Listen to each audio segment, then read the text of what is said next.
Good morning, YouTube.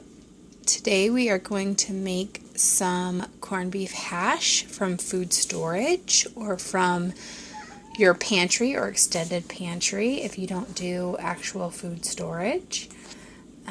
Today we're going to use a can of corned beef. This is obviously store-bought canned corned beef. You can also use your home canned corned beef if you do that. We're going to use some dehydrated hash browns. Those are rehydrating. They have to sit in there for about another 20 minutes or so in that hot water to fully absorb and rehydrate, and then they'll be ready to use. I left the package out so you guys could see it. They're called Golden Grill hash browns, potatoes. They're dehydrated. I'll show you what they look like inside, if you can see that. They're just dehydrated potato shreds. I'm going to transfer these into a half-gallon mason jar now that they're opened. And I had a fresh onion on hand. If you were doing your extended pantry or your food storage, you could use dehydrated onions and rehydrate them. Some people might root cellar, and so they would have fresh onions on hand, or if you got them from your garden, you could have fresh onions on hand.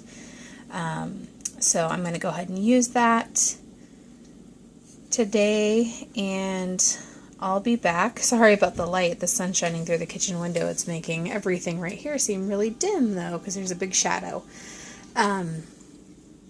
It'll look better when we go to put it on the stove. So when I go to put this on the stove, I will show you guys what that looks like. And I'm going to open up this can of corned beef. Usually it comes with a little key type thing right where that little silver dot is. So you wind it open. This one's missing its key. I got it from the my cleaning program. So I'm going to try and jerry rig something else to twist that can open. And when I have it open and cut up, I will bring you guys back and show you the next step.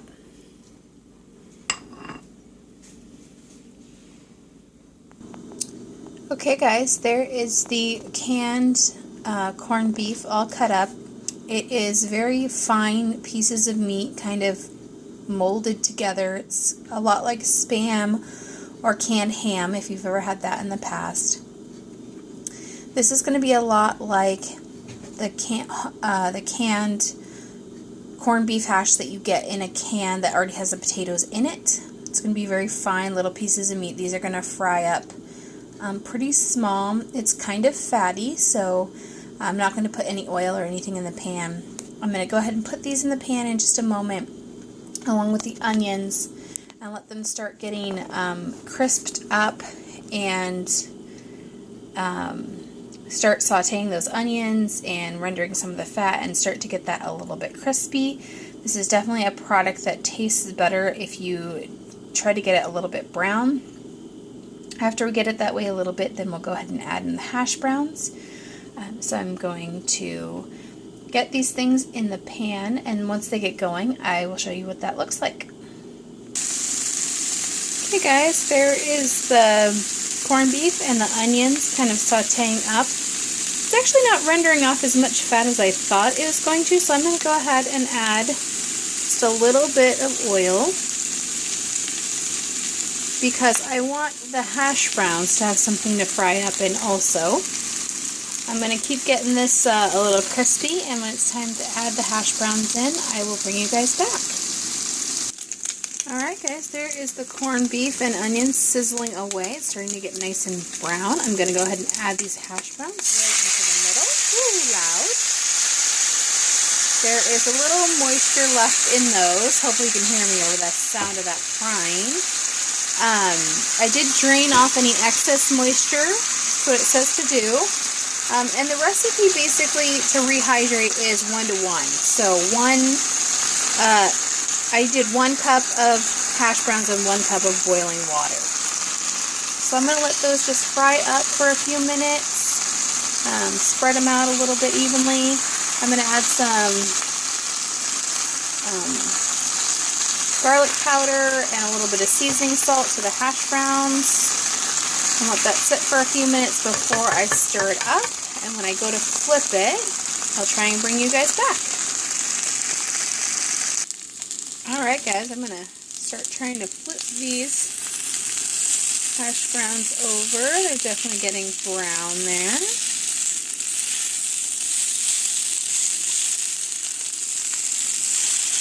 Little crispy bits on there. And then pretty soon I'll just start stirring them all in. And sit and get a little crispy on the other side first. And then I'll stir it all together. And when I come back and have stirred it all together and it's finished, I'll show you what the end product looks like. The only thing that I added in there that I didn't really show you guys is just a sprinkle of garlic salt and a sprinkle of seasoned salt. Just to season the potatoes. The meat's pretty well seasoned and there is an onion, or half of an onion in there. So I'll let that cook up a little bit more, and when it's all finished I'll show you guys what it looks like. I'm having this for breakfast, and so I will probably fry up an egg and put it on top. That's a pretty traditional way to eat corned beef hash. If you were doing this out of your pantry or your food storage, you could use dehydrated eggs, or if you had chickens, you could use fresh eggs, or you could just skip the eggs altogether. So I'll bring you guys back when this corned beef hash is all finished. Okay guys, breakfast is served. This is my pantry corned beef hash with a couple of over medium eggs on top. This could definitely serve 2 fairly large portions. I'm not going to eat this entire thing. I'll probably eat maybe half of it. The rest is going to go in the fridge for leftovers. So definitely 2 good adult-sized portions. I do a little less potatoes probably than some people would.